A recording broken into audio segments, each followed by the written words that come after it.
This is a being and becoming midday reset. Take a breath. You've been going all morning.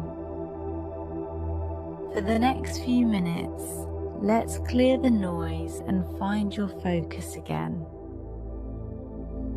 Movement 1, the blur. Acknowledge the feeling of drowning in urgency.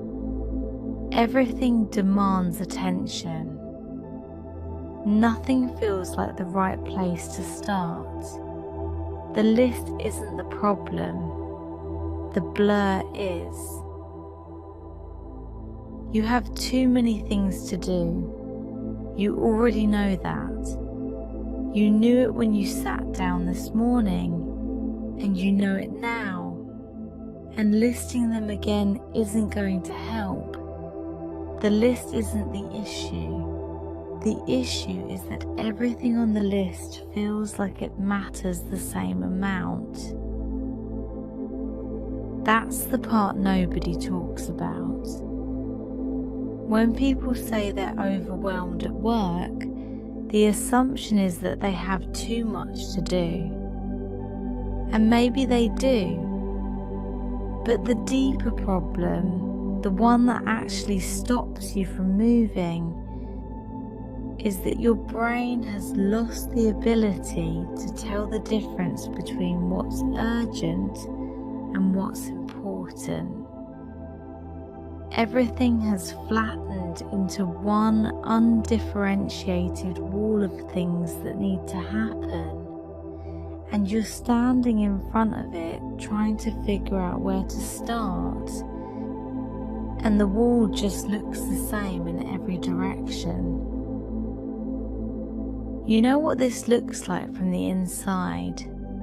You open your laptop and stare at the screen for a few seconds too long. You start one task, then remember another one, and switch. You draft half an email, then close it to check something else.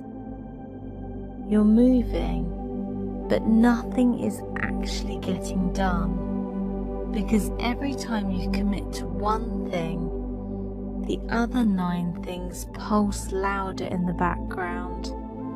It's not laziness. It's the opposite. It's a brain that cares about all of it and can't figure out where to put its weight. It's not a time management problem. It's a clarity problem. And the solution isn't to work faster or longer or harder. The solution is to see clearly again, which is harder than it sounds when your nervous system is in overdrive, but easier than you think once you understand what's actually happening. So let's slow down for a minute. Not because there's time to waste, but because the minute you're about to spend here will save you an hour of spinning later. That's not a motivational claim, it's how the brain works. Movement 2. Why stress flattens priority. Recalibrate the neuroscience of what urgency does to your ability to prioritize, and one question that cuts through it. When you're calm, your brain is remarkably good at sorting. It can look at a list of 10 things and almost instantly arrange them into a rough hierarchy. This matters most. This can wait. This is someone else's problem. This feels urgent but actually isn't. You don't even have to think about it consciously. Your prefrontal cortex, the part of your brain that handles planning and decision making, does the work quietly in the background. It's what it's built for. But stress changes the equation. When your body is in a stress response, even a low-grade one, your brain shifts resources away from the prefrontal cortex and towards the systems that handle threat detection. This made perfect sense when the threats were physical. If a predator is chasing you, you don't need to weigh your options carefully. You need to react. The problem is that your brain treats a full inbox and an impossible deadline the same way it treats a predator. Not with the same intensity, but with the same basic neurological shift. Resources move away from planning and toward reacting. The part of your brain that sorts and prioritizes gets quieter. The part that scans for threats gets louder. And the result is exactly what you're feeling right now. Everything looks equally urgent because your brain has temporarily lost the ability to rank things. You can feel this in your body too if you pay attention. The shallow breathing, the tension across your shoulders, the restless impulse to check your phone or your inbox one more time, as if the answer is going to appear there. That's not a character flaw. That's cortisol. That's your nervous system doing exactly what it was designed to do in the presence of perceived threat. It just wasn't designed for a threat that looks like 14 open browser tabs and a meeting in 20 minutes. This is why working harder doesn't help when you're in this state. You're not failing to prioritize because you're lazy or disorganized. You're failing to prioritize because the part of your brain that does the prioritizing has been dialed down by stress. Trying harder just increases the stress, which dials it down further. It's a loop, and pushing through it doesn't break the loop. It tightens it. What breaks the loop is stepping out of the stream of urgency for long enough to let your prefrontal cortex come back online. That's what you're doing right now, actually. Listening to this. Breathing. Letting the wall of tasks recede by a few inches so you can see it as a wall instead of being pressed against it. And from that slight distance, there's one question that does more work than any to-do list or prioritization matrix. It's simple, and you've probably heard some version of it before, but it works because it bypasses the stress response and speaks directly to the planning brain. If I could only do one thing this afternoon and everything else had to wait until tomorrow, what would I choose? Let that sit for a second. Don't answer it yet. Just notice what happens in your mind when you hear it. The word that matters most in that question is choose, not should, not most urgent. Choose. That shift in framing is the whole trick.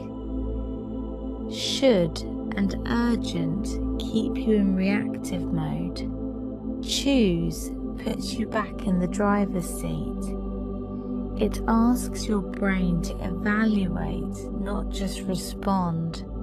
And the moment you evaluate, even briefly, the prefrontal cortex wakes back up. The hierarchy starts to reappear. The blur begins to resolve. You might not love the answer. The one thing that would make the biggest difference is often not the easiest thing on the list, but you'll know it when you find it, because it's the thing that, once it's done, makes tomorrow feel lighter. The email that unblocks 3 other people, the decision you've been avoiding, the conversation that's been sitting in the back of your mind for days. Whatever it is, it's the leverage point, and everything else can wait. And this gets easier with practice, not because the workload shrinks, but because every time you step back and choose instead of react, you're wearing a groove into the path between pressure and clarity. The first time feels forced. The 10th time feels like a habit. Eventually, you barely notice you're doing it. You just pause, choose, and move. Movement 3. One thing clearly. Return, ground the listener in a single, chosen priority. Settled, not frantic. Clear, not busy. So now you understand what's been happening. The blur wasn't a failure of willpower. It was a neurological response to pressure. And it has a way out. Let's take that way out together, right now, while you have a little space. Think about your afternoon, all of it.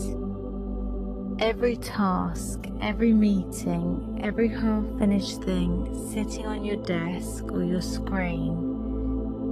Let it all come forward for a moment. Don't try to organize it, just see it. Now ask yourself, if I could only do one thing this afternoon and the rest had to wait, what would I choose?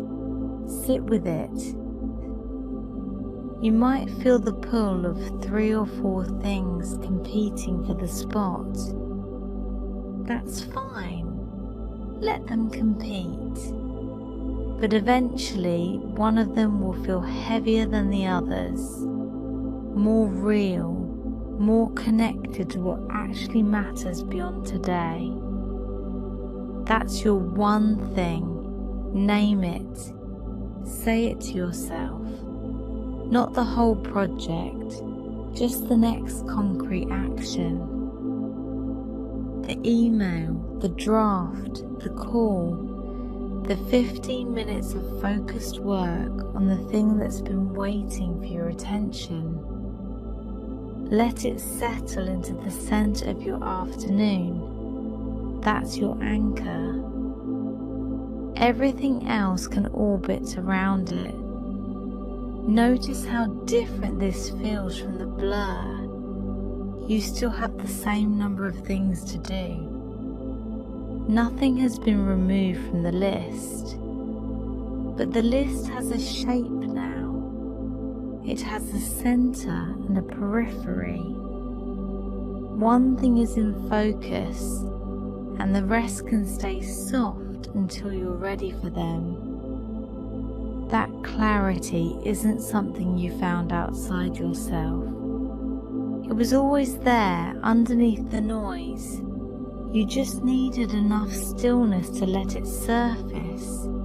You're not behind. You're not failing. You're a person with a full plate who just remembered how to see it clearly. That's enough.